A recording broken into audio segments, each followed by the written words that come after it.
Bueno, jóvenes, continuemos. Nos habíamos quedado con empezar prácticamente la clase de, bueno, ya habíamos teníamos una primera parte, pero sí, vamos a la segunda parte que era donde hablaríamos del esqueleto axil y el esqueleto apendicular. Esta es una forma de ver el sistema óseo. Así en síntesis las partes de los huesos y todo eso pues no viene a ser un objetivo de la clase, sino que lo más importante es la subdivisión para su estudio de los huesos. Eso nos interesa. Cómo se organizan los huesos para poder comprender funcionamiento, objetivo, hasta de una u otra forma poder comprender las lesiones, las fracturas y situaciones propias pues del sistema óseo. La parte de microanatomía o la parte de la histología pues la veremos específicamente cuando veamos la parte de la histología. Y pues ahorita vamos a ver la parte macroanatómica. Cuántos huesos son, cómo se distribuyen, características de los huesos, distribución de los huesos, ubicación de los huesos en el cuerpo humano. Eso veríamos. Entonces hay que ponerle bastante atención y cualquier duda, pues como les digo, en los foros, pues será el lugar donde podemos vamos a sacar dudas que vayan surgiendo. Pronto ya les voy a decir cuáles van a ser las actividades presenciales que vamos a tener y de momento pues yo prefiero ir subiendo las clases y esto les va quedando a ustedes. Si no estamos ajenos a la interacción y por eso les digo que los foros es una buena opción para que nos comuniquemos por ahí. A la par de cada una de estas clases, pues yo también iré subiendo las respectivas diapositivas para que a ustedes pues se les haga más fácil estudiarlas. Bueno, permítanme. Entonces vemos pues esqueleto axil y apendicular. Perdón, me equivoqué de pantalla. Era aquí, correcto. Entonces, hablando sobre el esqueleto axil o esqueleto axial y apendicular, pues como les decía, es una forma de clasificarlo para su estudio o para su comprensión, teniendo en cuenta pues que el esqueleto axial o axil es axial, viene derivado de la palabra axis, que significa eje o centro, y entonces el esqueleto axial es lo que están, digamos, al centro de nuestro cuerpo. Los huesos coxales, la columna vertebral, el tórax o los huesos del tórax, los huesos del cuello y por supuesto pues los huesos de la cabeza, del macizo facial y de la calota craneana o la bóveda craneal también como se conoce. Y el esqueleto apendicular pues viene de la palabra apéndice, o sea que depende de algo, y entonces aquí entendemos que son los huesos de los miembros. Miembro superior derecho izquierdo, miembro inferior derecho izquierdo. Eso es el esqueleto apendicular. Entonces esta es la forma de estudiar los huesos que utilizamos en anatomía. Huesos del esqueleto axial, huesos del esqueleto apendicular. Hay que aprendérselos por separado para poderlo entender. Entonces leemos ahí que dice el esqueleto humano es el conjunto total y organizado de piezas óseas que proporciona al cuerpo humano una firme estructura multifuncional. Ojo, o sea que nuestros huesos vienen a ser el chasis del vehículo, es la parte dura, es la parte ósea, es la parte firme, es la estructura que el armazón que le permite al cuerpo tener diferentes funciones. Estas funciones pueden ser la locomoción, o sea, el andar, el caminar, el mover las manos, el mover la boca. Eso es locomoción. Todo lo que tenga que ver con movimiento es locomoción. Protección, como el tórax, que protege los huesos que están dentro, pulmones, corazón, grandes vasos, el timo, la tráquea, el cráneo, ¿verdad? Que protege pues el encéfalo, la cara, que protege pues los órganos de los sentidos, los huesos de la cara, los huesos coxales, que protegen los huesos que están, perdón, que protege los órganos pélvicos, genitales, o mejor dicho, genitourinarios, terminación del intestino grueso, o terminación del sistema digestivo, ¿verdad? Son órganos que están en esa zona. Entonces esa función de protección, contención, también viene relacionado con la protección, pero realmente se refiere a que los contiene adentro, como el encéfalo en la bóveda craneal, o en el tórax, que se mantiene el corazón y los pulmones, y de sustento, porque son una fuente de calcio. Entonces es el lugar donde se almacena el calcio en nuestro cuerpo, es en los huesos, y el calcio es uno de los minerales, es uno de los electrolitos necesarios para el buen funcionamiento del metabolismo del cuerpo. Tal es el caso que es uno de los componentes que normalmente se piden en una evaluación de electrolitos. Si queremos saber cómo está la función homeostática del cuerpo de un paciente, pues pedimos los electrolitos. Sodio, cloro, potasio son los más frecuentes, pero también ahí va calcio, magnesio y fósforo. Entonces el calcio es uno de los componentes necesarios para el buen funcionamiento del metabolismo del cuerpo. Máxime en pacientes mayores y todavía más en mujeres. Mujeres más que todo arriba de los 40 años, mujeres perimenopáusicas o posmenopáusicas, necesitan grandes cantidades o suplementos de calcio y también de vitamina D para que lo fije. Entonces, pues el calcio es uno de los componentes muy importantes pues para el buen funcionamiento de los huesos y para el metabolismo del cuerpo humano. Todos los huesos, excepto el hueso yoides, que es un hueso que está ubicado en el cuello, están articulados. Ojo con eso, todos los huesos están articulados. No necesariamente hueso con hueso, porque a veces vamos a ver que hay articulaciones de hueso con cartílago, ¿verdad? O que hueso con músculo, o a medida que vayamos viendo vamos a ver todo eso. Entonces vamos a ver que no necesariamente hueso con otro hueso que siempre están articulados. Pero el único hueso que no es articulado con nadie es el yoides. Están articulados entre sí formando una continuidad, soportados por estructuras conectivas complementarias como ligamentos, tendones y cartílagos. Estos son los necesarios para la articulación o necesarios para el buen funcionamiento y unión de los huesos. Sin los huesos no sería posible sobrevivir. Sería imposible realizar movimientos tales como caminar o tomar objetos. Lógicamente no pudiéramos deambular si no tuviéramos unas rodillas, si no tuviéramos un tobillo que nos permitiera hacer los movimientos del anda, o una cadera que ayudara a desplazar los huesos fémur dentro de los coxales para poder ejercer movimiento, o una columna vertebral para mantener erguido el cuerpo, o unos hombros que nos ayudaran a hacer el eje giratorio pues necesario para el movimiento de los brazos. En sí, los huesos, pues como vuelvo a decir, es el armazón, es el chasis de nuestro cuerpo, es el que permite que se dé todas las funciones del cuerpo, y vamos a ver que hasta la respiración tiene que ver con la función de estos huesos.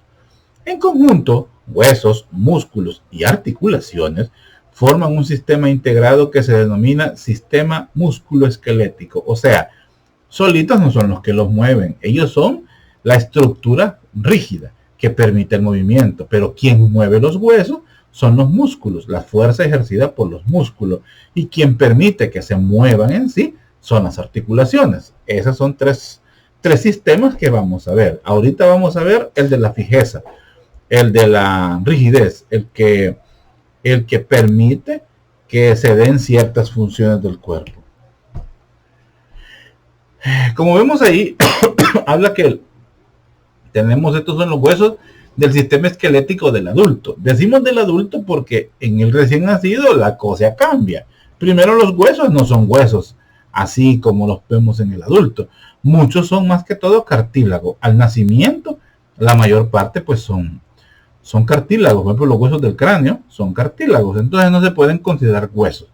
Pero aquí estamos hablando de huesos del adulto. Entonces vemos que en el esqueleto axial vamos a tener las estructuras óseas son la cabeza, el hueso yoides, los huesecillos del oído, la columna vertebral y los del tórax. En el cráneo pues vamos a ver que hay 8 que conforman el macizo, que conforman la calota craneal. En la cara, que conforman el macizo facial, son 14. El yoides es uno solo, es un impar. Los huesecillos del oído son 3 a cada lado, ¿verdad? Martillo, yunque y estribo.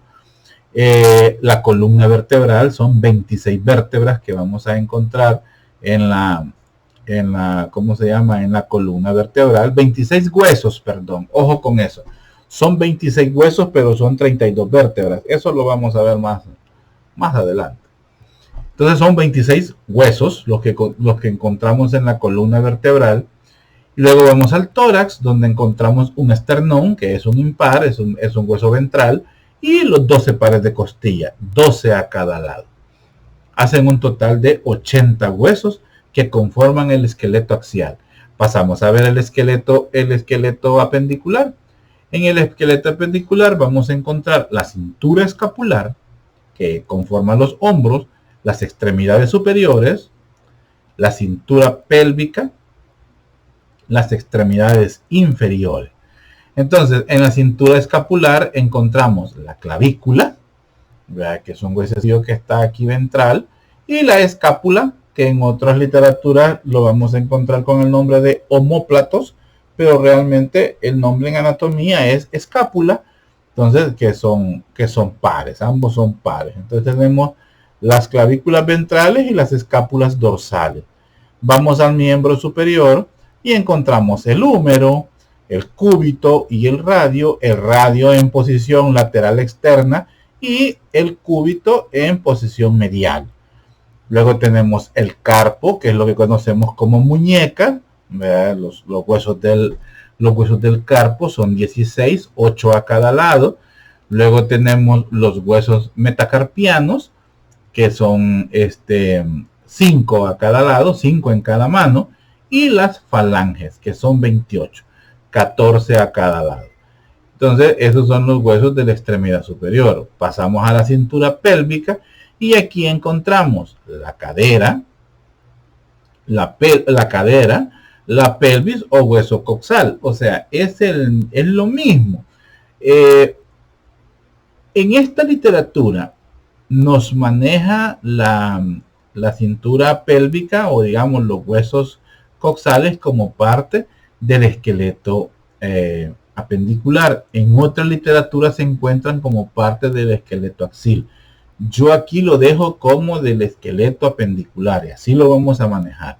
O sea, manejando la idea que la conexión entre el esqueleto axil y el esqueleto apendicular son por arriba, o mejor dicho, en posición cefálica, la cintura escapular, y en posición caudal, la cintura escapular.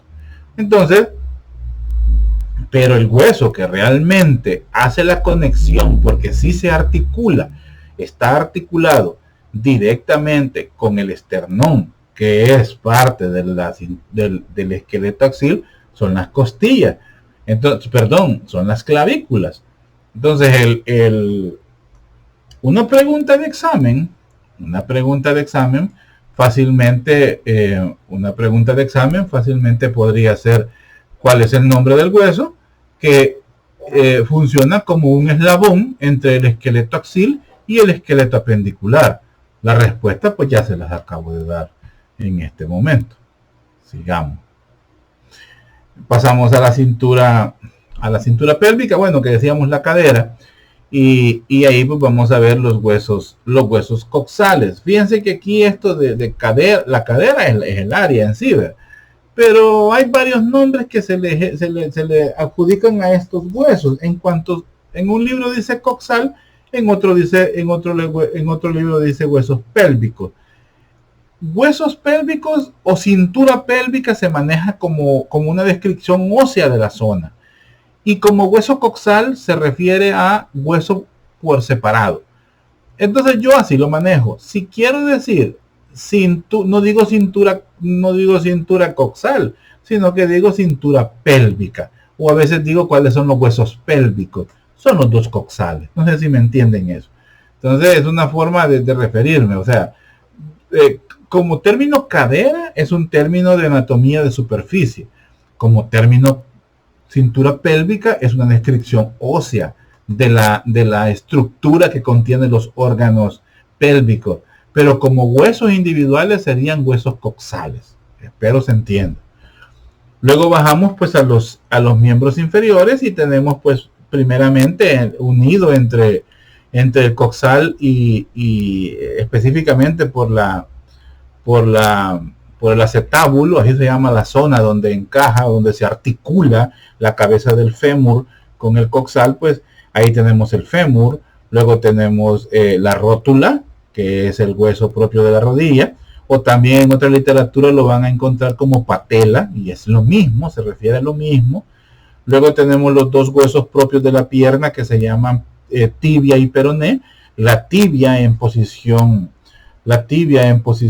permítanme, no he activado mi puntero, y esto me ha dado muchas cosas, pero no me gusta estar sin el puntero. Permítanme, aquí está. Va. Entonces, la tibia en posición medial y el peroné en posición. También otro nombre que aparece es como fíbula, pero peroné mejor. El peroné en posición lateral. La gente en el campo le dice las cañitas, dice las dos cañitas del pie, pero no, veo, son formas que no las vamos a usar, pero hay que conocerlas, porque para poder comprender a nuestra gente, pues hay que saber hay que saber su vocabulario, el vocabulario de nuestra gente en el campo, y no necesariamente en el campo, aquí en la ciudad es muy florido, hay mucha terminología que uno no termina de comprenderla, porque uno oye que le duele la verija. Hasta la fecha no sé qué significa la verija, porque dicen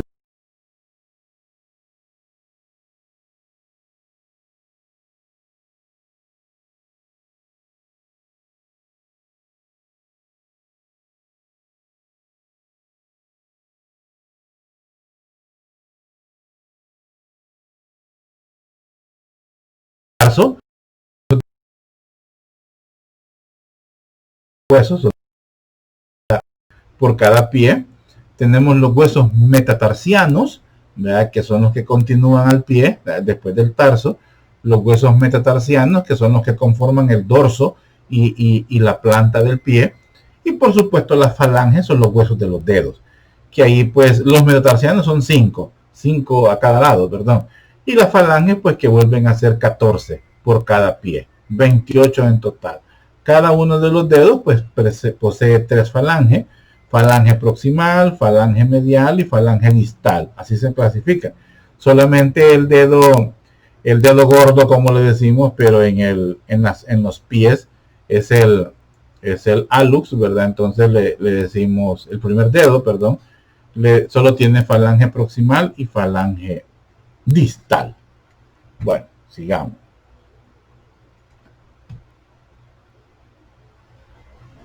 Los huesos, para poderlos estudiar o poderlos conocer, hay que clasificarlos según su forma. Ojo, esta clasificación es según su forma. Se clasifican en huesos largos, huesos cortos, huesos planos, huesos irregulares y huesos sesamoideos. Un hueso largo, ahí su descripción lo dice, son huesos tubulares. Aquí tenemos un hueso largo, son huesos tubulares, son más largos que anchos y ligeramente curvados. Esos son los huesos largos. Un ejemplo, el húmero puede ser un ejemplo. El fémur es otro hueso largo. La tibia, el peroné, el radio, el cúbito, esos son huesos largos.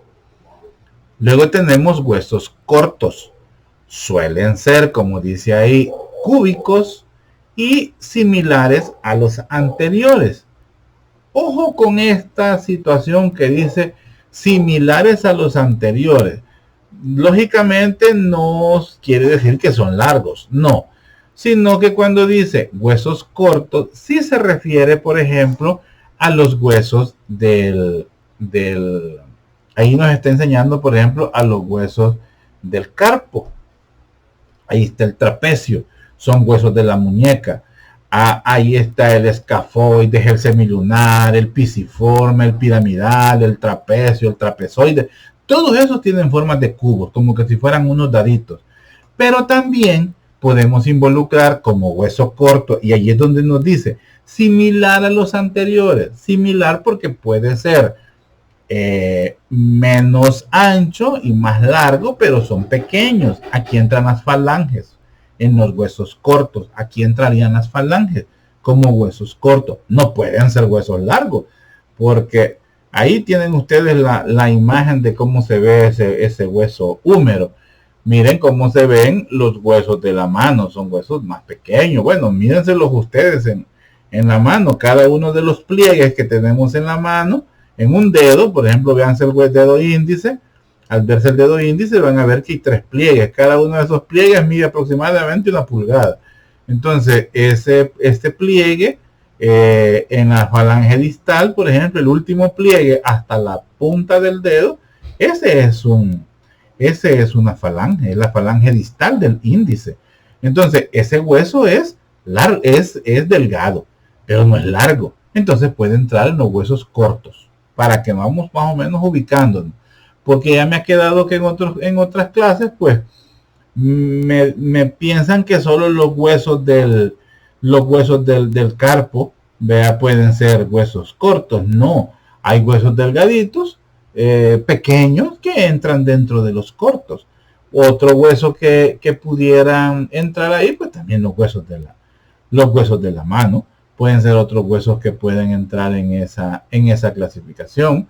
Los huesos otro hueso corto pudiera ser las clavículas.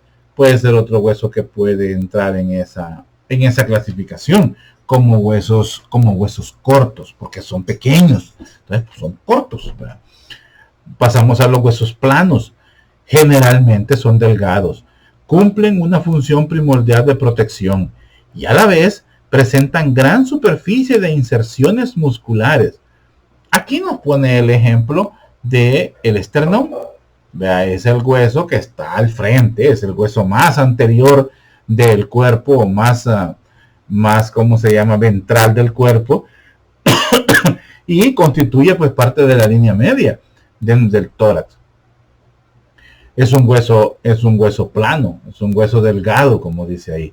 Pero también nos describe que pueden haber otros huesos delgados que cumplen funciones de protección y a la vez presentan gran superficie de inserciones.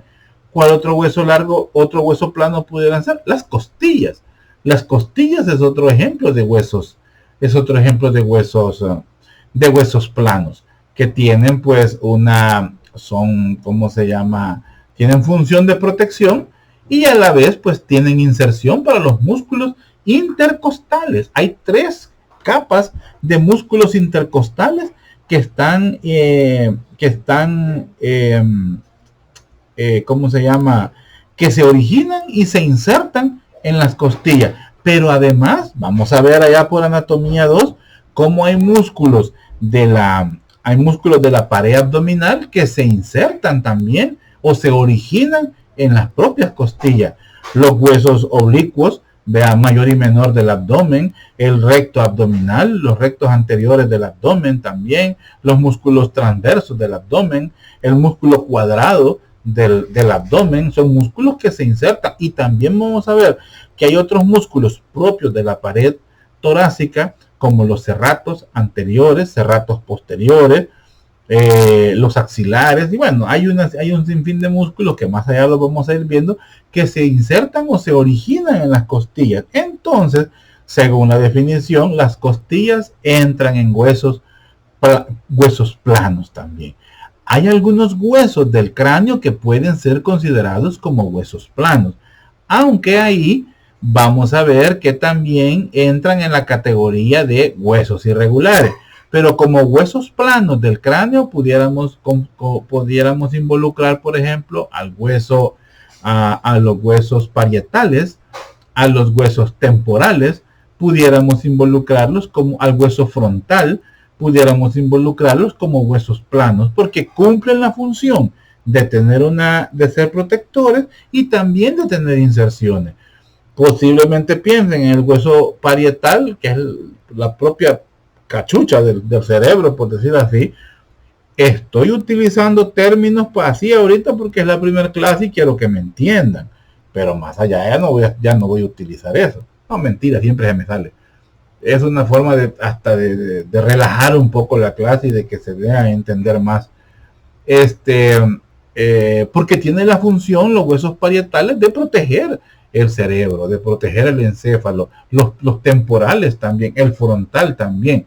No así ya el hueso occipital, que ya vamos a ir viendo que no tiene forma tan plana, porque tiene unas partes un poco duras, un poco pétreas y un poco irregulares, entra en otra clasificación. Fíjense que por didáctica voy a quitar el temporal de los huesos planos. El temporal no entra en los huesos planos. Los parietales y el frontal sí.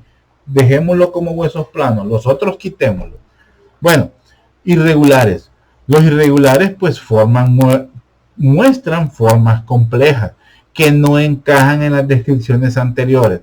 Aquí se nos van los huesos irregulares como la vértebra, como el que estamos viendo aquí. Las vértebras, ese es un hueso, son huesos irregulares. Como hueso, el sacro, el coxis, también son huesos, son considerados huesos irregulares. El esfenoides, el etmoides, el occipital, también los consideramos como huesos irregulares. Huesos del macizo facial, también el vómer, la mandíbula, el maxilar, los cigomáticos, son huesos que se pueden considerar como irregulares. Pudiéramos involucrar a los cigomáticos como huesos planos. Los coxales, se me había ido también, los coxales son huesos planos. Son huesos, son considerados huesos planos. Y luego nos vamos a los sesamoideos. Los sesamoideos se forman dentro de ciertos tendones en los que existe una considerable fricción y tensión mecánica, es decir, protegen del desgaste y desgarros.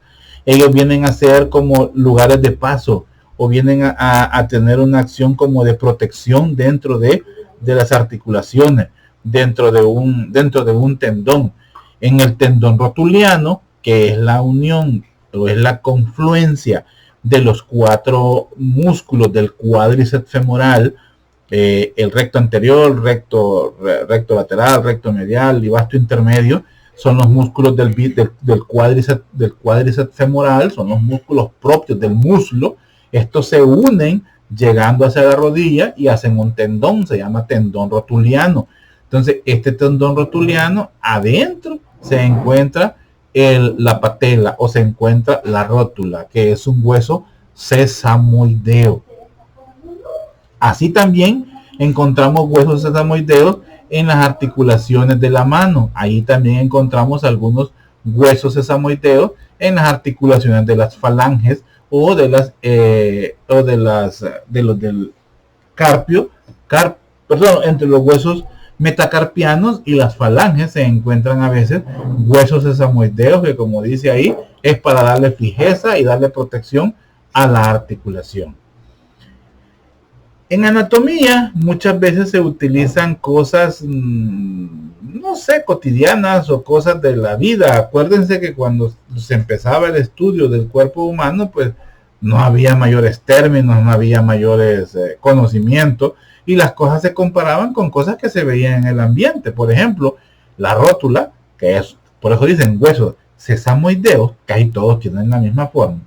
Cuando dice huesos sesamoideos, quiere decir que se parece a la semilla del árbol de sésamo. ¿Cuál es el árbol de sésamo? El árbol de sésamo es el ajonjolí, que es el que viene en el pan de la hamburguesa. La semillita que viene arriba en el pan de la hamburguesa, ese es el ajonjolí.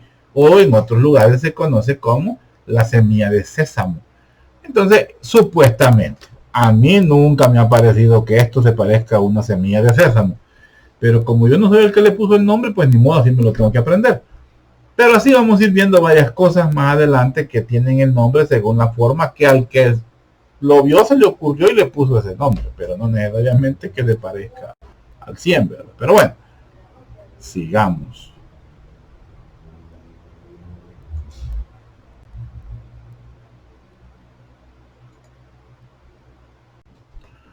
Otro dato importante pues es que los huesos tienen características o reparos en la superficie.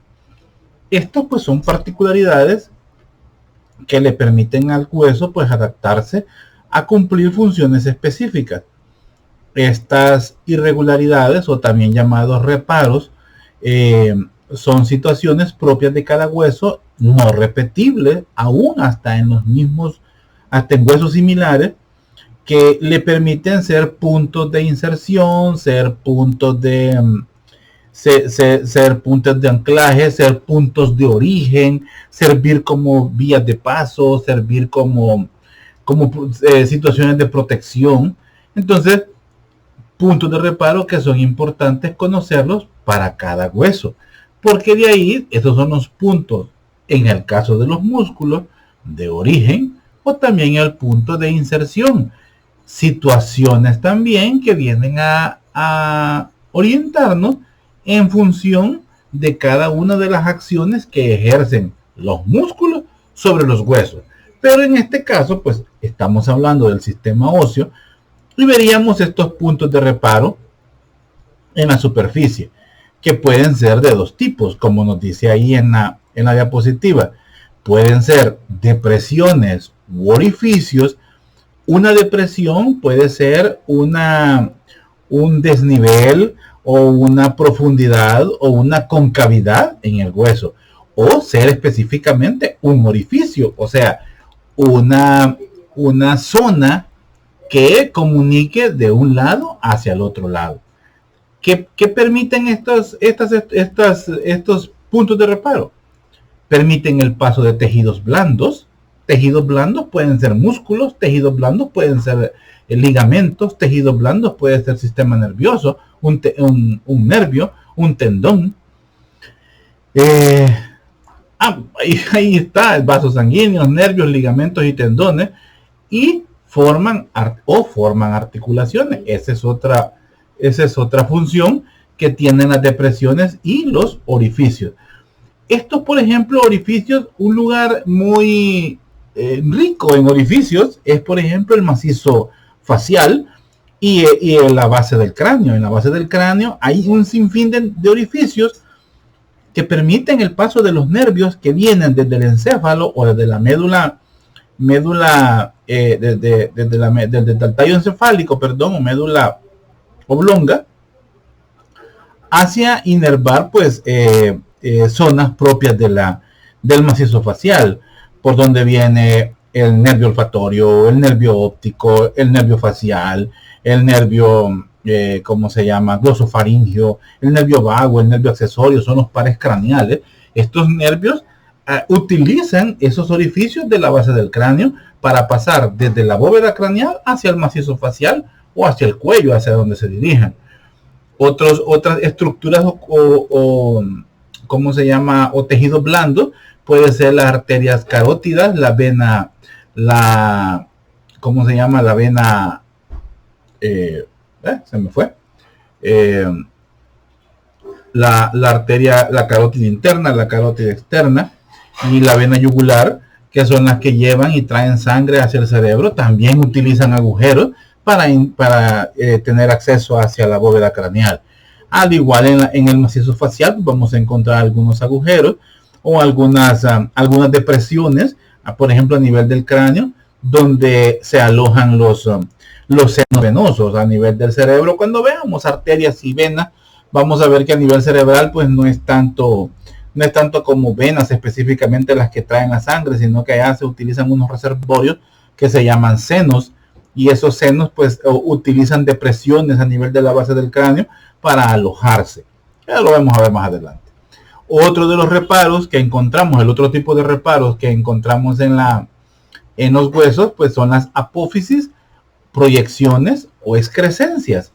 Como apófisis también reciben el nombre de espinas, es lo mismo. Proyecciones o excrescencias, que o bien participan en la formación de articulaciones o bien sirven como puntos de inserción para tejidos conectivos, ya sean ligamentos o ya sean tendones. Entonces, estos puntos de reparo son muy importantes conocerlos para poder identificar, como decimos, situaciones de origen, situaciones de inserción, situaciones de paso, situaciones de alojamiento, situaciones de canales que le ayudan pues a ¿cómo se llama? A pasar de un lado a otro. Por ejemplo, a nivel de la primera costilla, vamos a ver que hay unos canales, hay un canal del escaleno, o canal vertebral también que encontramos ahí, que es para algunos músculos, otras son para algunas arterias, pero esas son cosas que vamos a ver, como les digo, pues más adelante. Lo que me interesa es que ustedes sepan que a nivel de los huesos, no solamente es el hueso así pelón, que no tiene más que describirle. Todos los huesos tienen partes especiales, como la corredera bicipital, como el foramen magno a nivel del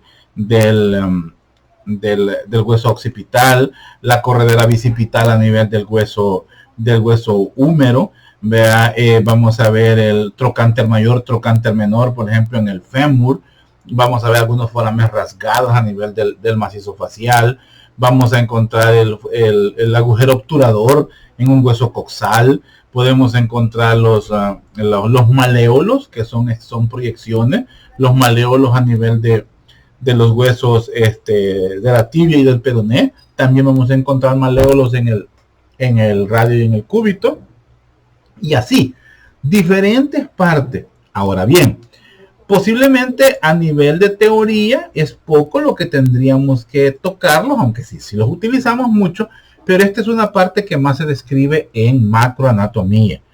Ahí es donde más se utiliza identificar cada parte del hueso.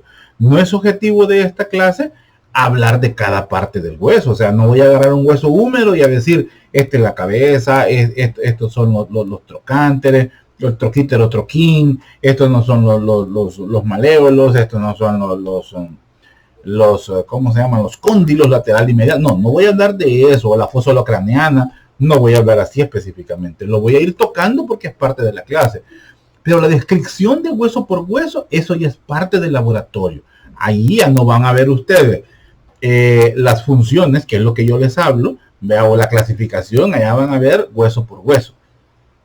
Claro, bajo esta modalidad, esa situación es un poco difícil.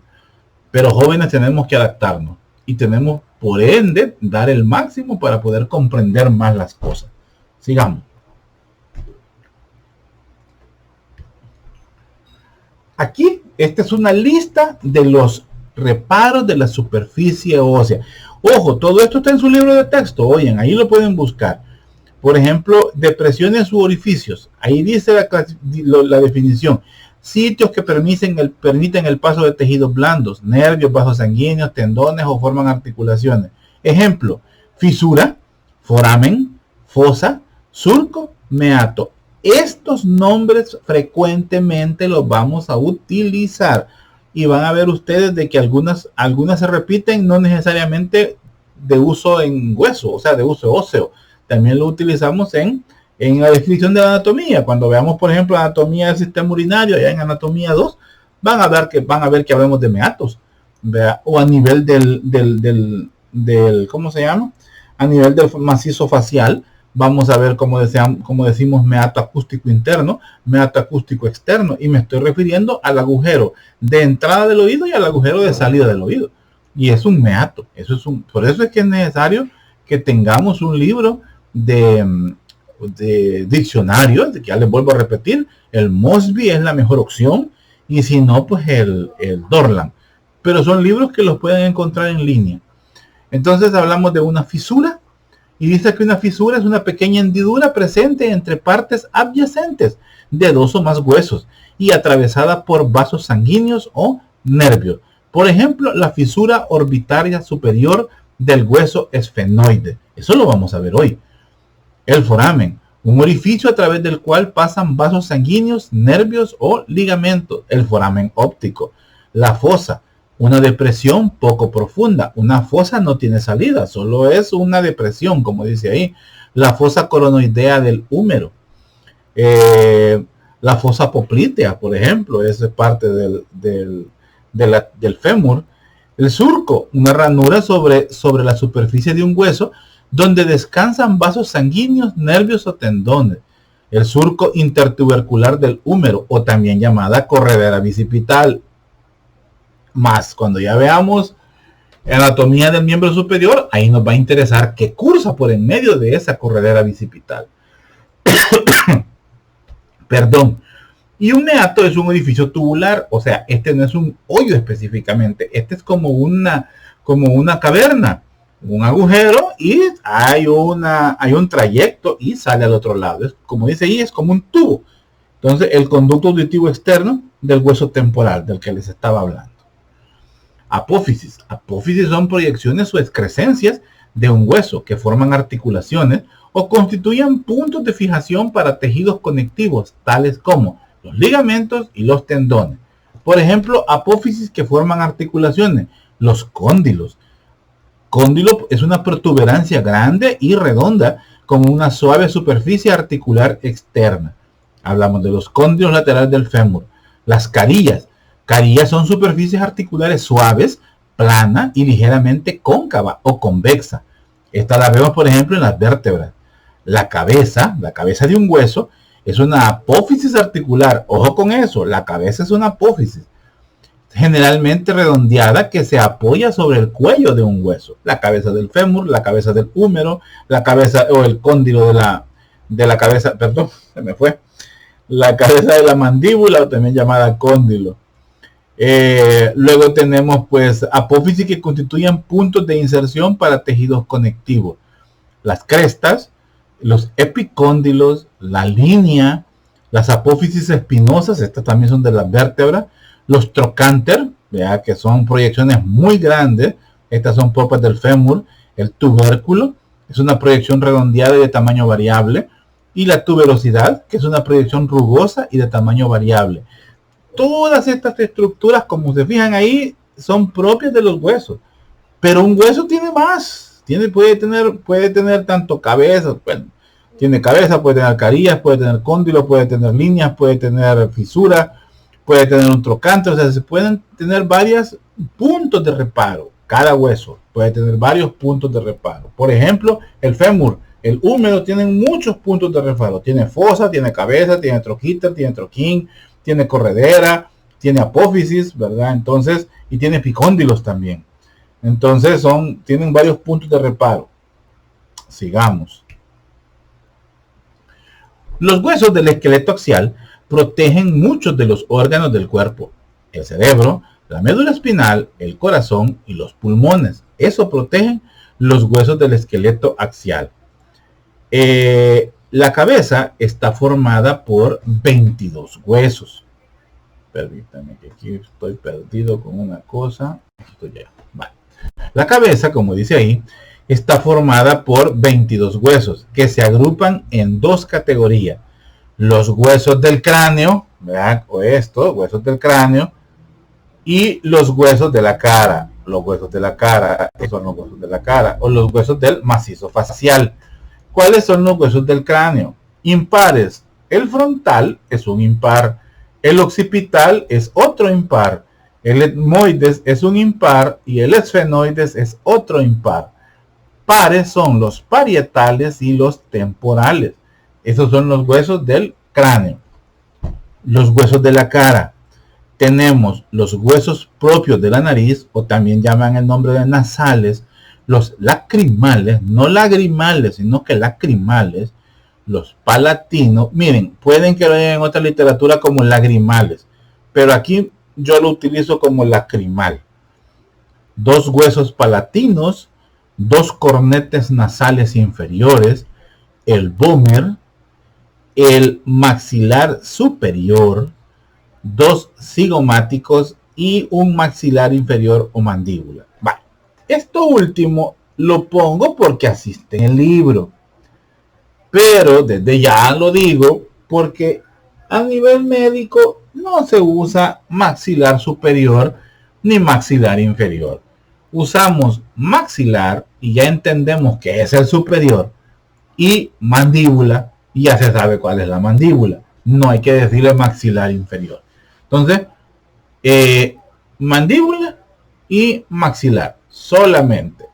Pero si alguien me lo pone maxilar superior, yo se lo voy a tener que poner bueno porque así está aquí. Pero ustedes ya vayan aprendiéndose que maxilar se refiere al hueso que contiene los dientes de la parte de arriba, y mandíbula es el hueso que mantiene los dientes de la parte de abajo. Punto. Sigamos. Veamos aquí ejemplos. El hueso frontal. Aquí tenemos el hueso frontal. Luego tenemos los huesos parietales, estos rojitos. Ojo que aquí es que los vemos rojitos. En el cadáver no se ven así, en una osamenta ósea no se ven así, ¿ve? Esto es el parietal. Este que está de color morado, miren aquí, es el hueso temporal. Los huesos propios de la nariz o huesos nasales. Estos otros moraditos que vemos aquí son los lacrimales. Todo este hueso amarillo, activé lo que no era. Todo este hueso amarillo es el hueso maxilar. Este que tiene color hueso, la mandíbula. Este que estamos viendo, vaya, aquí, este casi no se ve. Este es un hueso que se extiende por detrás, pero aquí solo vemos estas partes salientes. Este es el etmoides, y este también, que es un hueso alar, ya lo vamos a ver después, es el etmoides. Entonces, este de acá es el etmoides, este de acá, este que está como color rosadito, este de acá, mejor aquí lo veo. Este es el etmoide, y este verdecito que vemos aquí, que sale una espícula por aquí arriba, es el esfenoides. ¿Vean? Entonces, etmoides y esfenoides. Aquí al centro vemos el hueso vomer. Este de acá es el hueso vomer, y el otro son los cornetes nasales inferiores. A nivel de la fosa nasal hay cornete nasal superior, cornete nasal medio y cornete nasal inferior. El superior y el medio son cartílagos, pero el inferior sí es un hueso. Ojo con eso. Tenemos aquí el hueso, ¿cómo les dije que llama? Vomer, ¿verdad? Aquí no vemos los patinos, por ejemplo. Aquí no podemos ver pues los palatinos. Y el resto pues sí los vemos acá. Sigamos. Una vista, esta sería una vista ¿qué? Y una vista superior, ¿verdad? Una vista de arriba hacia abajo. Pudiéramos decirle que es una vista cefálica. Aunque fíjense que esos términos de cuando uno dice vista, no aplica el cefálico y caudal. Porque realmente cefálico, caudal, ¿cómo se llama? Ventral, dorsal y lateral derecho, lateral izquierdo, tiene que ver con planos, con los planos del cuerpo humano, secundarios a un corte coronal, sagital o transverso. Entonces, por eso no se dice así. Aquí tendríamos que ir a una vista superior. En una vista superior del cráneo, pues estamos viendo el hueso frontal, estamos viendo los huesos parietales en esta zona de acá. Aquí estos sobresalientes pues son los cigomáticos, no sé si los mencioné allá. Estos de acá son los cigomáticos, no sé si los dije. Estos rojitos son los cigomáticos, son los que forman los poros en la anatomía de superficie. Esto que sobresale aquí pues es los huesos cigomáticos. En esta zona de acá pues ya tenemos el hueso occipital en una vista superior. En una vista lateral pues tenemos siempre el hueso parietal, el hueso temporal. Fíjense que este hueso, por ejemplo, vaya, el hueso temporal recibe el nombre porque en el hombre, cuando comienzan a aparecer las canas, aparecen en esa zona. Comienzan a aparecer en esa zona. Y entonces por eso le dicen que son los huesos del tiempo. Por eso le dicen hueso temporal. Entonces es el hueso pues donde a los hombres nos comienzan a salir las canas. Tal vez a los de pisto, porque a mí no me han empezado a salir ahí, me han salido arriba y en la barba. Pero bueno, esta es el hueso temporal. Aquí tenemos una vista del hueso occipital, el hueso posterior, la mandíbula, el hueso maxilar, el hueso cigomático, el hueso lacrimal, los huesos nasales, estos de acá, el hueso frontal, el hueso esfenoides, una parte del etmoides que vemos en esta zona de acá. Todo esto pues es esfenoides, ¿qué más? Y el hueso temporal. Y como les decía, el temporal, como hueso plano, sí podemos agarrar un poco el frontal y los parietales. Pero miren, el temporal como hueso plano no pega, porque aquí tienen, por ejemplo, el meato acústico externo. Tiene esta apófisis estiloide. Esta es una apófisis que sirve para que uno de los músculos suprayoideos del hueso yoides, sea se articule en el yoide y se articula aquí. Esta es una espina toda rara. Luego me acordé porque esta zona, que es, este hueso tiene tres partes. Esta zona, que es la mastoides, tiene su apófisis mastoide. Es una zona dura. A la par del oído, búsquense una zona posterior a la oreja. La zona dura que ustedes sientan, eso es el etmoide, que en algunos, ese es el mastoide, que en algunos pacientes puede llegar a infectarse debido a una infección del oído, una infección del oído medio. Puede atravesar las celdillas mastoideas, porque adentro hay una comunicación con la mastoides a través de una celdilla, y por ahí puede pasar la infección y alojarse en el mastoides y se nos hizo un despelote. Hay que terminar operando al paciente. Entonces, por eso no entraba en la clasificación de regular, en la clasificación de corto o de plano. El cigomático igual no entra. El maxilar ni se diga. Y el mandibular, la mandíbula, pues tampoco, ¿verdad? Ya vamos a ver cómo se ve el etmoides y el esfenoides para que vean que son huesos más raros que otra cosa. Igual pues aquí tenemos el hueso occipital, huesos parietales a ambos lados, huesos temporales. Aquí estamos viendo la apófisis mastoide de la que estábamos hablando ampliamente, el maxilar, cómo se ve el hueso maxilar, cómo se ve la mandíbula, cómo vemos el esfenoides y cómo vemos el cornete inferior. Esta es una vista inferior angular. Es una vista que está hacia abajo, pero está en ángulo a la vez. Aquí, por ejemplo, podemos ver este punto de reparo del hueso occipital, que es el foramen magno, por donde sale o emerge la médula espinal en dirección pues al canal vertebral al interior de la columna vertebral. En un corte sagital del cráneo pues ya podemos ver más estructuras, siempre el hueso parietal, el hueso occipital, el hueso temporal, el hueso frontal, el esfenoides en esta zona de acá. Vemos el esfenoide. Este corte de acá es parte del hueso etmoides, no hay mayor cosa, del parte del hueso etmoide. En esta zona de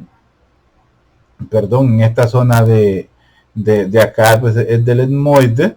Esta es parte del hueso vomer, que forma parte del tabique nasal, el cornete inferior, el hueso nasal, vemos en esta zona de acá. Aquí sí vemos ya el hueso palatino, formando parte del paladar óseo, junto con las apófisis palatinas del maxilar, siempre pues parte del hueso, ¿cómo se llama? Esfenoides. ¿Qué más vemos acá? Bueno, solamente.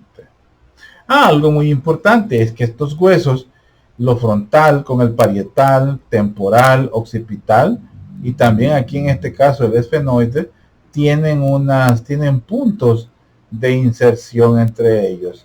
¿Verdad? Son a través de esta sutura que ellos pues se unen, ¿verdad? Para dar pues una situación de, ¿cómo le podemos decir? De claustro a la bóveda craneal, o sea, de sellar la bóveda craneal. Una vista inferior de la base del cráneo, pues igual Aquí tenemos los huesos cigomáticos, el hueso temporal, los huesos esfenoides. El hueso esfenoide, no son dos, solo es uno.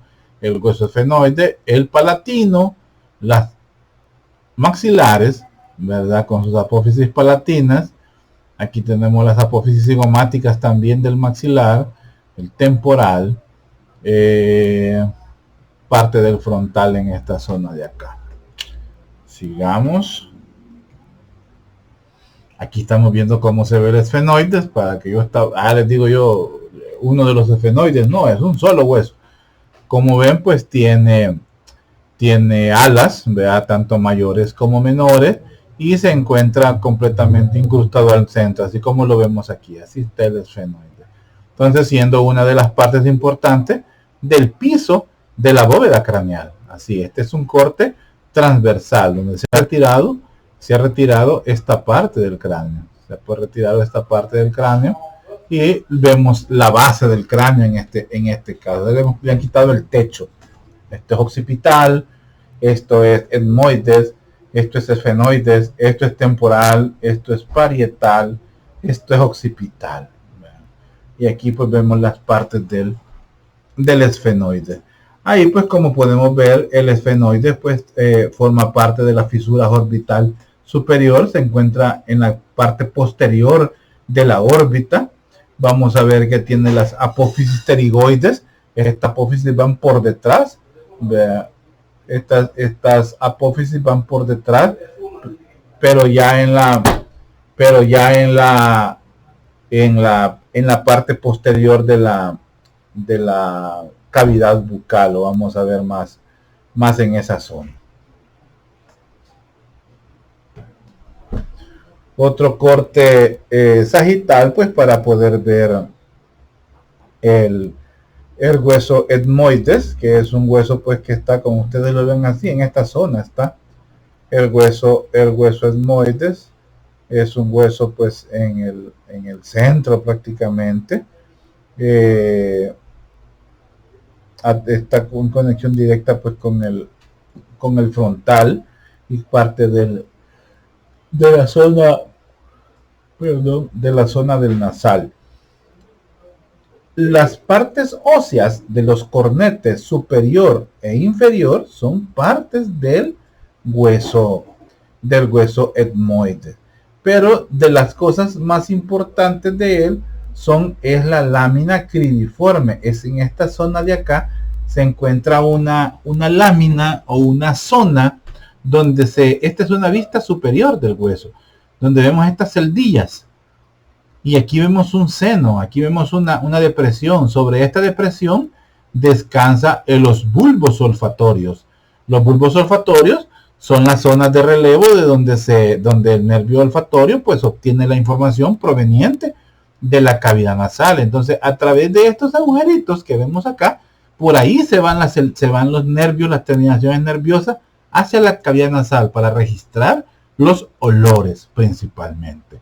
Entonces vamos a ver que en esta zona pues tenemos que esta zona de aquí tenemos la lámina cribiforme del etmoide. Así también vamos a ver esta punta sobresaliente que está acá, la apófisis cresta de gallo o cristagalli. Es un punto de reparo muy importante del hueso etmoides, ¿verdad? Donde aquí se inserta parte de las meninges, de las capas meninges del cerebro. Por eso lo vamos a ver más adelante. Entonces, este es el hueso etmoides para que vean cómo es de raro. Aquí pues pasamos al hueso yoides, que es otro hueso importante que es bueno conocer. Hueso yoides, si se recuerdan, es el único hueso que no está articulado con nadie. Él está solo a través de músculos, está ubicado en esta zona, tanto músculos suprayoideos y músculos infrayoideos. Son 8 músculos, 4 a cada lado, que le permiten mantener esa posición a ese hueso. ¿Qué función viene a tener ese hueso? Permitir que la tráquea se mantenga abierta para que el paso del aire pues sea permeable tanto del exterior al interior, o sea, trayendo oxígeno, y del interior al exterior, o sea, sacando dióxido de carbono. Entonces este es el hueso yoides. Este lo podemos considerar como un hueso irregular, por la forma que tiene. Miren cómo es medio raro. Luego tenemos la mandíbula, también otro hueso irregular, ¿verdad? Tenemos la mandíbula, donde después encontramos los huesos, los dientes, ¿verdad? Las piezas óseas dentales. La apófisis condílea, que son estas zonas de aquí, que son las que juegan en el maxilar, donde están ellos, en el temporal, donde están ellos articulados, y eso pues le da la facilidad de abrir y cerrar la boca, y por ende no solo comer, sino que hablar. Entonces son puntos de reparo: la rama del mandibular, la escatadura mandibular, la apófisis coronoidea. Esos son puntos de reparo del coronoides. Veamos.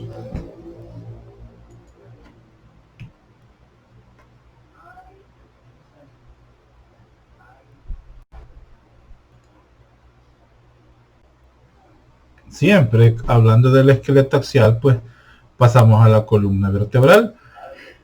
La columna vertebral, pues, como dice, funciona como una vara fuerte y flexible, con elementos que pueden moverse hacia adelante, hacia atrás, hacia los costados y rotar.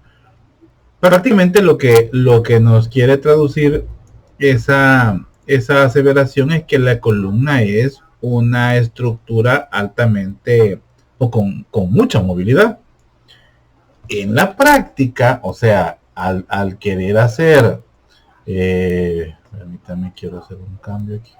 Sí. Al querer hacer movimientos entre vértebra y vértebra, al tener unidas las dos vértebras, pues, vamos a ver que los movimientos son bien mínimos.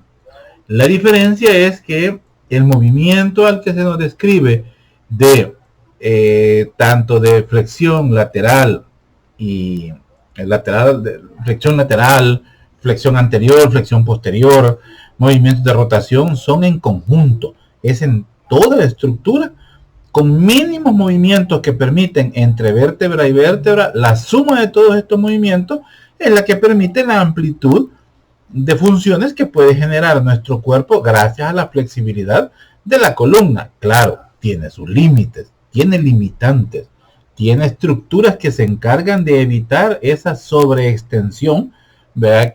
A la que puede ser sometida la columna vertebral.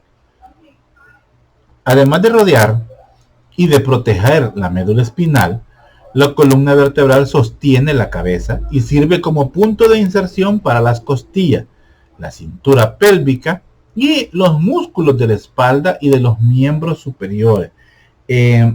Vamos a ver pues cómo la columna vertebral es, además de un eje de sostén y de un eje alrededor del cual gira todo nuestro cuerpo, pues tiene función como otras estructuras de ser punto de origen y ser punto de inserción para algunos músculos, muchos realmente, ¿verdad? Todos los músculos erectores de la espina y músculos que conforman la espalda de una u otra forma tienen inserción, ya sea directa o indirectamente, en la columna vertebral.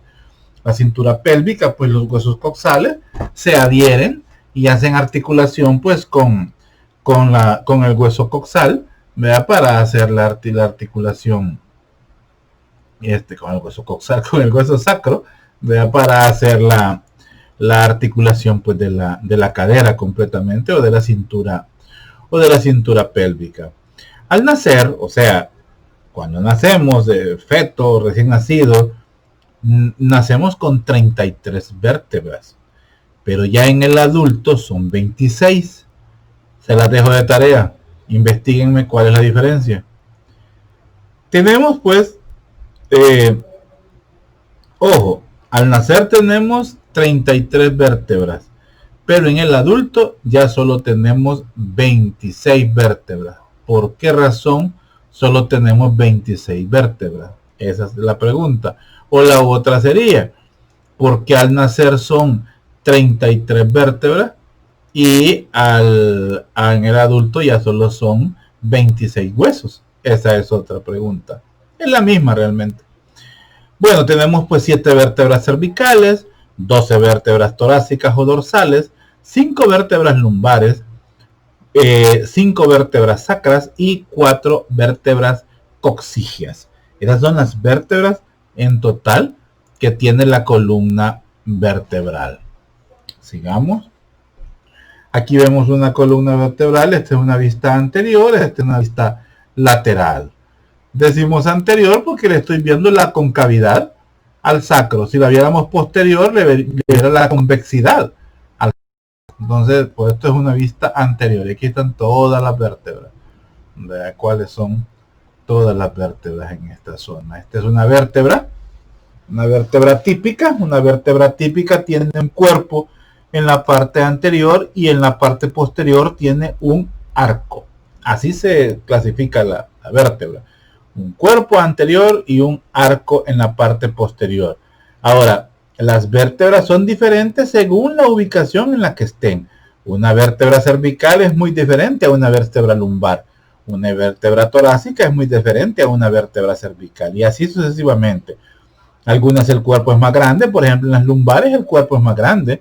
En otras, pues, en las dorsales característicamente, en sus apófisis transversas, que son estas de acá, vamos a ver que se encuentran carillas articulares donde se articulan los 12 pares de costillas.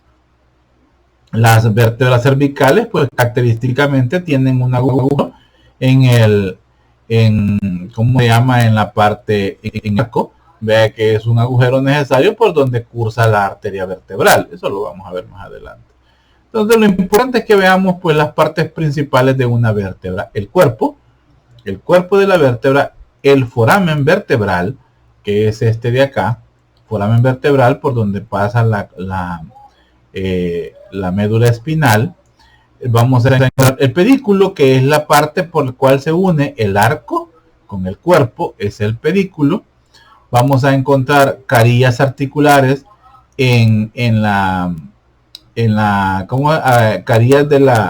carillas articulares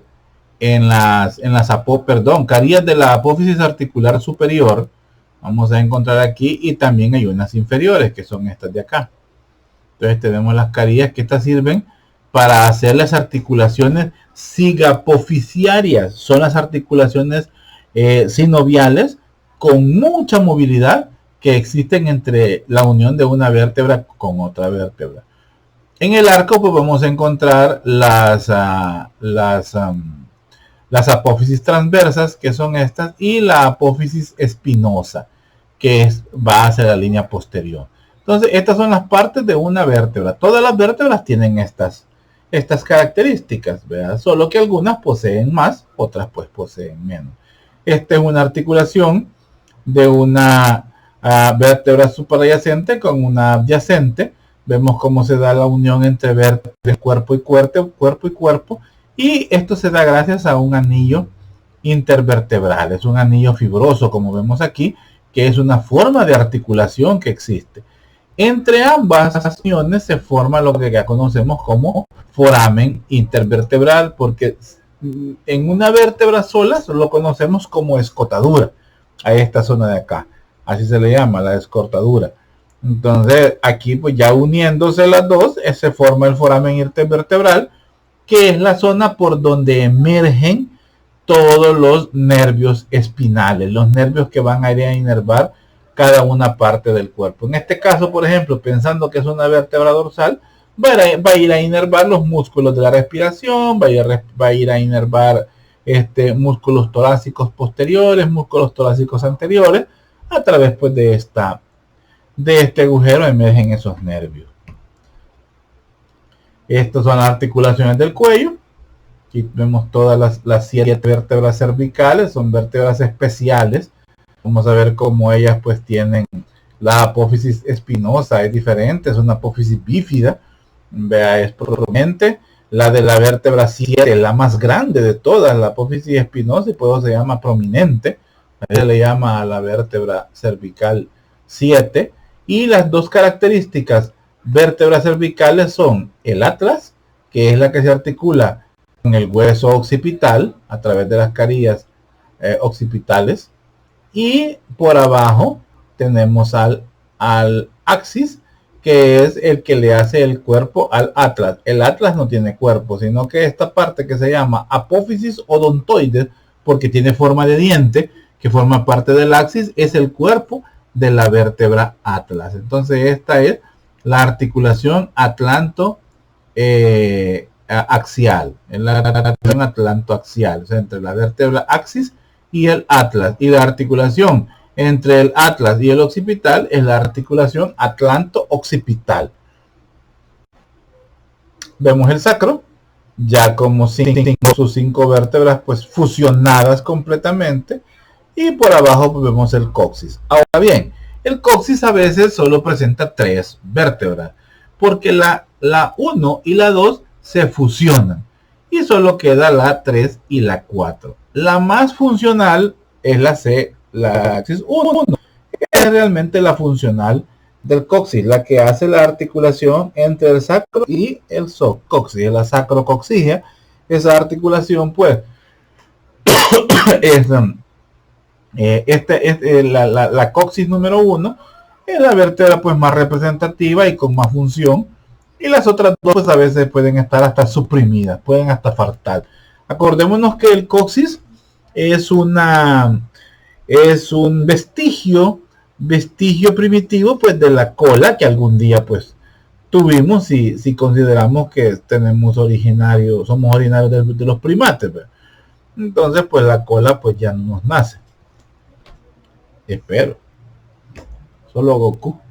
Bueno, comparación entre las principales vértebras. Ahí tenemos las características. Este es una cervical, estos son los forámenes que les explicaba, los forámenes en las apófisis transversas, que son para la arteria vertebral. Este es característico de una cervical. Las torácicas, con sus carillas articulares en las apófisis transversas y en el cuerpo, que son para la articulación con las costillas. Y las lumbares, su cuerpo pues es más grande, su foramen vertebral tiene forma triangular y el cuerpo tiene forma de riñón. Aquí están las características. Los forámenes, cuántos presenta la cervical, la otra pues solo tiene un vertebral, igual la otra. Las apófisis espinosas son delgadas, muchas veces es bífida, lo que les llamaba es esto, tiene 2 puntas. Las torácicas no, ¿verdad? Solo es larga, pero esta es más gruesa. Y esta es más corta, pero es roma, perdón. Las apófisis transversas. Aquí está este cuadrito, apréndanselo. Aquí está todo, la descripción de las vértebras. Pasamos al tórax. Y en el tórax pues encontramos esos 2 huesos que están señalados con azul ahí. El esternón y las costillas. ¿Cuál es la función del esqueleto, del tórax? La función es la protección de órganos vitales. ¿Cómo cuáles? Corazón y pulmones. Esto pues lo hace principalmente los traumatismos mecánicos. Trauma cerrado de abdomen por un accidente automovilístico, por una caída, por un atropellamiento, en fin. La caja torácica tiene la particularidad de ser expansible, permitiendo la inspiración e inhalación. El tipo de articulación que es móvil, a ese tipo de articulación móvil le llamamos, lo vamos a ver más adelante, pero ya a la vez lo decimos, es un tipo de articulación sinovial, tiene movimiento. Ese tipo de articulación de las costillas con las vértebras torácicas y con el esternón le permite tener movimiento de inspiración. ¿Qué quiere decir esto? Que permite que la capacidad torácica aumente para que entre más oxígeno, para que los pulmones se expandan. Entonces, si estas articulaciones fueran fijas, así como son las articulaciones del cráneo, así fueran las del tórax, esa expansión no se pudiera dar. No pudiéramos meter más oxígeno que el que normalmente metemos. Entonces eso es gracias a las articulaciones y por ende pues a los huesos que están involucrados en esas articulaciones. Vemos las costillas. Vea que son 12 pares de costillas. Las primeras 5 pues son como costillas verdaderas o vértebroesternales, porque nacen en las vértebras y terminan en el esternón, por eso se llaman vértebroesternales. Es hasta la 7, perdón. Luego tenemos, son las primeras 7. Luego tenemos las costillas falsas. La 8, la 9 y la 10. Estas son costillas falsas. Se llaman vértebrocondrales, porque realmente la articulación solo es con la columna vertebral, con las vértebras dorsales específicamente, y con el cartílago de la séptima costilla. Este es el cartílago. La séptima costilla todavía tiene comunicación con el esternón, pero la 8, la 9 y la 10 ya no. Entonces ellas tienen que adosarse al cartílago de la 7, y entonces así se conectan con el esternón. Por eso se llaman costillas falsas o costillas vértebrocondrales. Condrales quiere decir cartílago. Luego tenemos las costillas flotantes, que son estas últimas dos que están acá. Flotantes porque están articuladas a las vértebras, a las últimas vértebras dorsales, T11 y T12. Hasta ahí, ahí están ellas articuladas. Entonces, pero ya no tienen articulación hacia el frente, entonces solo se quedan flotando. Por eso se llaman flotantes o costillas vertebrales.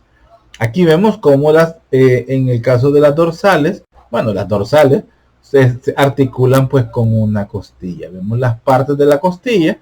La parte de la costilla tiene un cuerpo, tiene una cabeza, tiene un cuello, tiene un tubérculo, tiene una faceta articular en esta zona de aquí, y el ángulo costal y la hendidura costal. El ángulo costal es este. Es como decimos la vuelta, ¿verdad? Ese es el ángulo costal. Lo que nos tocamos nosotros a los lados en el tórax, esos son los ángulos costales. Son zonas con bastante sensibilidad al dolor por la ubicación, ¿verdad? Pero altamente resistentes. Como hueso solo, difícilmente tiene mucha resistencia. Como hueso propio formando parte de la cavidad torácica, pues eso es un hueso bastante, es una estructura pues bastante fuerte. Sigamos. Ahora pasamos al esqueleto apendicular. Entonces, recapitulando, espérenme, ¿dónde está esto? Aquí. Recapitulando, esqueleto axil son los huesos del cráneo, los huesos de la columna vertebral y los huesos del tórax. Estos son los huesos del esqueleto axial o del esqueleto axil. Estructuras con función de protección. Ahora vamos a pasar a los huesos del esqueleto apendicular. ¿Dónde es? Aquí es. Huesos del esqueleto apendicular. La función principal del esqueleto apendicular es el movimiento. El esqueleto apendicular incluye los huesos que forman los miembros superiores y miembros inferiores, así como los huesos de las dos cinturas que fijan los miembros al esqueleto axial, cintura escapular y cintura pélvica. O sea, es estos huesos que están en color verde a este lado. Estos son los huesos de los que estamos hablando. Miren que el puntero le ha agarrado locura, como que tiene vida propia. Bueno, vamos a ver qué pasa. No sé por qué qué tonteras esto. Vamos a ver. Ahí está. Vale. Entonces decimos, los huesos del esqueleto apendicular están conectados entre sí y con los músculos esqueléticos, lo que le permite realizar actividades como caminar, escribir, utilizar una computadora, bailar, nadar, tocar un instrumento musical, lo que sea. Es gracias a la comunicación que existe entre ambos lados, como dice, de una u otra forma. ¿Cómo se conectan las clavículas? Que es el eslabón entre el esqueleto axil y el esqueleto apendicular. Es gracias a las clavículas. ¿Cómo se conecta cómo se llama el hueso? Los huesos, la cintura escapular, la cintura pélvica, a través pues de los huesos coxales, ¿verdad? Que se unen pues al sacro. Entonces, ambos tienen comunicación uno con otro, con el contralateral. Y esa comunicación es la que permite pues la coordinación a la hora de hacer algo con las manos, manejar, tocar el piano, ¿verdad? Y ya no digamos pues caminar, correr, hacer un ejercicio, practicar un deporte, ¿verdad? Sigamos. La cintura escapular. La cintura escapular, ¿verdad? Que es esta zona de acá, está formada por la clavícula, ¿verdad? Es un hueso corto, y la escápula, u omóplato, un hueso plano, ¿verdad? Que encontramos aquí. Viene a ser plano irregular, pero yo digo que es plano. Y ustedes háganme caso a mí. Mentira. La cintura escapular, pues, perdón, está formada por estos huesos, ¿verdad? Son pares, uno a cada lado, y igual pues las escápulas, como vemos, pues se ubican en esta zona. Este hueso es un hueso altamente resistente, muy resistente a los golpes y a los traumas. Cuando este hueso se fractura, pues primero es muy difícil la recuperación del paciente. En muchos a veces es mejor hacer cirugía, vea, reductora, o utilizar material de osteosíntesis para poder pues reparar, porque si no puede haber un defecto en el funcionamiento del miembro superior de un paciente. Fácilmente puede presentar lesiones como la subluxación, y esto pues es debido a la desarticulación que a veces existe entre las articulaciones de la clavícula con la escápula, ¿verdad? Como en la apófisis coracoides, ¿verdad? La articulación, o en la articulación con el acromión, perdón, es donde se articula, y eso pues acromio clavicular, esa articulación se puede ver comprometida. Al igual también se puede ver comprometida la articulación del manubrio con la clavícula también. Entonces pueden ser situaciones que den inestabilidad al miembro superior. Ya la extremidad superior, pues vamos a ver el húmero como primer hueso. Luego vamos a ver el radio, que está en relación con el dedo gordo, con el primer dedo. Entonces, y vamos a decir entonces que el lateral, según la posición anatómica normal u ortostática, es lateral. Luego tenemos el cúbito, o también llamado ulna, que está en esta zona, es medial. El medial. Luego tenemos a los carpianos. Luego tenemos a los metatarsianos y las falanges. Por último, estas son pues las falanges. Aquí pues veamos cada uno de los huesos, ya el brazo y el antebrazo con sus diferentes puntos de reparo, de lo que hablamos. Tubérculo mayor, tubérculo menor, que en alguna literatura lo dice como troquíter y troquín. La corredera pues bicipital o surco intertubercular, el cuello quirúrgico, que es el que vemos aquí. Hay un cuello atómico y un cuello quirúrgico. Cuello quirúrgico recibe el nombre porque es la zona donde más frecuentemente se fractura el hueso húmero. La tuberosidad deltoidea, que es para la inserción del deltoide, es un músculo que va en esta zona de acá. Luego, pues en la parte distal, vamos a ver la fosa coronoidea. Vamos a ver la tróclea, que son con estos... esta zona, perdón, tróclea, es la zona de la articulación, aquí en esta zona de acá, y los epicóndilos lateral y medial, propios del húmero. Del antebrazo, pues ya vemos la cabeza del radio, que es este de acá, la cabeza del radio, y aquí pues estamos viendo la ulna. Lo mismo pues en esta zona vemos la cabeza del radio, vemos la ulna, la membrana interósea, el radio como uno de los huesos largos, igual en esta zona de acá. Sigamos. Aquí está. Bajamos a la cintura pélvica. Ya en la cintura pélvica pues encontramos los huesos de coxales o PSD, ahí lo borran. Los huesos coxales o huesos pélvicos, como les decía. Yo manejo más como cintura pélvica y como huesos coxales si me quiero referir a uno individualmente. La cintura pélvica de la pelvis ósea, también conectada con los huesos conecta con los huesos de los miembros inferiores del esqueleto, con con el esqueleto axial. Miren, aquí estoy enredado. La cintura pélvica de la pelvis ósea también conecta los huesos de los miembros inferiores con el esqueleto axial. Fíjense que pasa una cosa, les voy a confesar. Estas clases, yo es la primera vez que la estoy grabando. Grabé como a partir del segundo cómputo. El primer cómputo todavía lo dimos presencial, y solo hicimos el primer parcial y nos fuimos a la pandemia. Hicimos el examen con estos chicos un lunes, y miércoles se estaba decretando ya problemas de cerrar el aeropuerto. Ya para el domingo, ya para el sábado estábamos encerrados completamente. Entonces, estas primeras clases yo las he dado siempre en vivo, digamos, pues, o sea, con la gente ahí sentada. Y yo normalmente pues empiezo a hablar, voy viendo los dibujos, yo sé que hay en cada dibujo y lo voy diciendo. Hasta hoy prácticamente lo estoy leyendo, digamos, completamente, pues. Así es que ahorita voy encontrando algunos errores que voy a tener que corregir.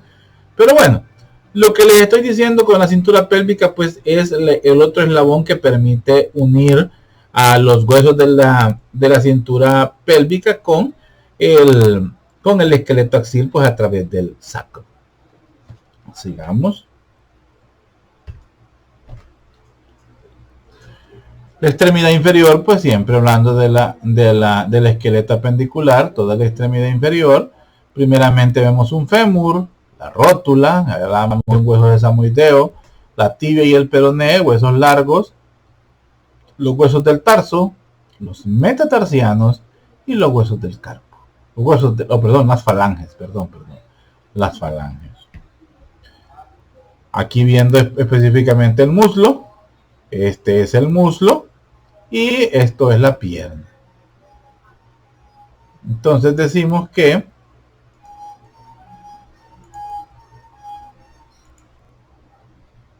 viendo específicamente muslo y pierna, pues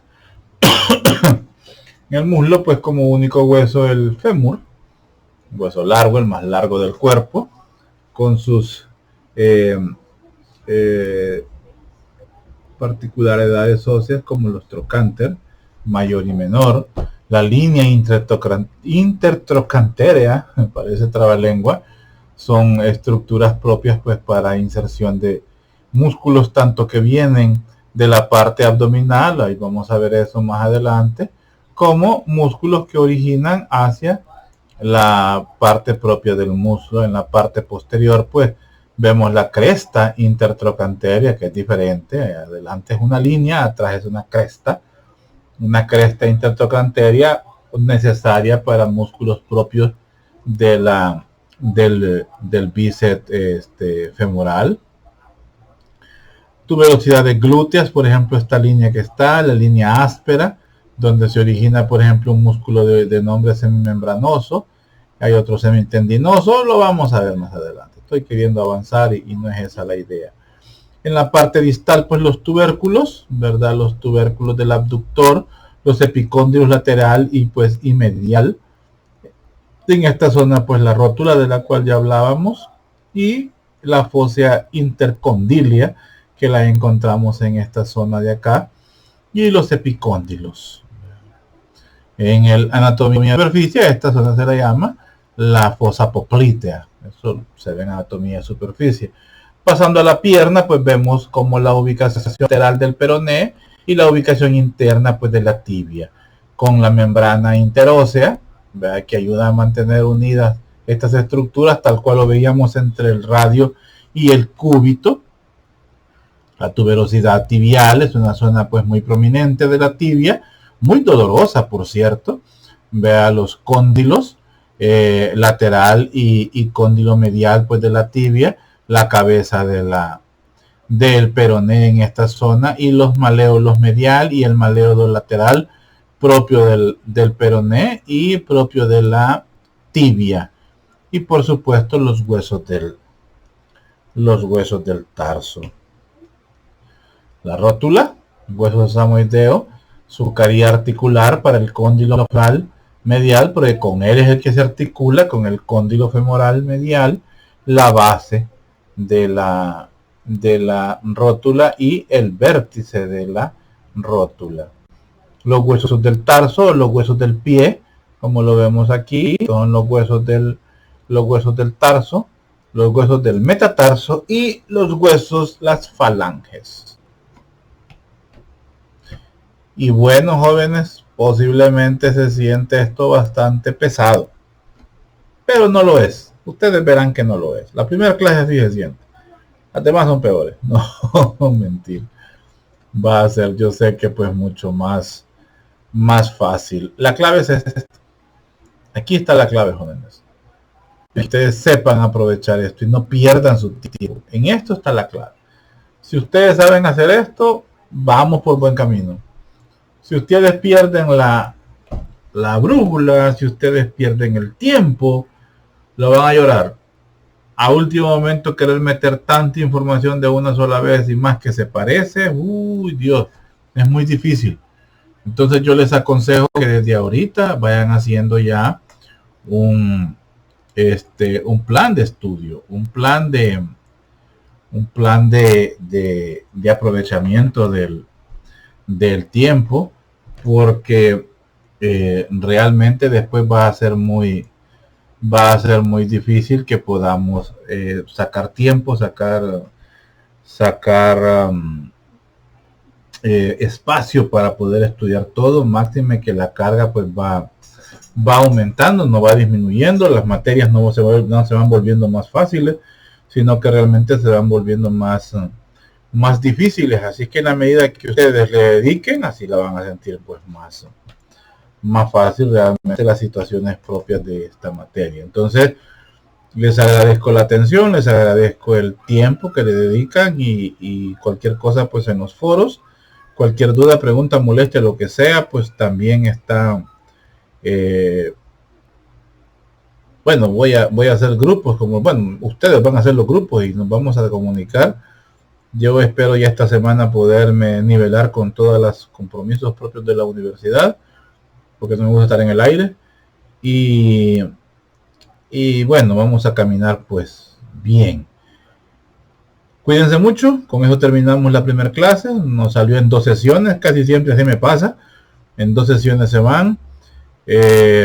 No puedo dar clases de 30 minutos, no puedo dar clases de 45 minutos.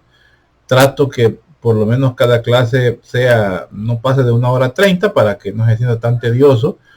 Las normas para las clases, digamos, en línea habla de que no debe durar de más de 45 minutos, pero habla de materias un poco diferentes a esto. Cuando se habla de medicina, pues cambia la cosa.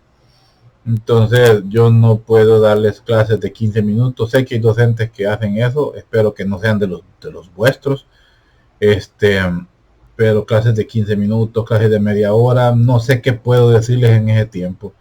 No sé, me quedaría muy corto. Es más, esto es un resumen. Ustedes vean los libros y van a ver que esto es un resumen simplemente lo que yo he hecho. Entonces, la literatura, aquí están todos los libros, que estos son mis libros de texto realmente.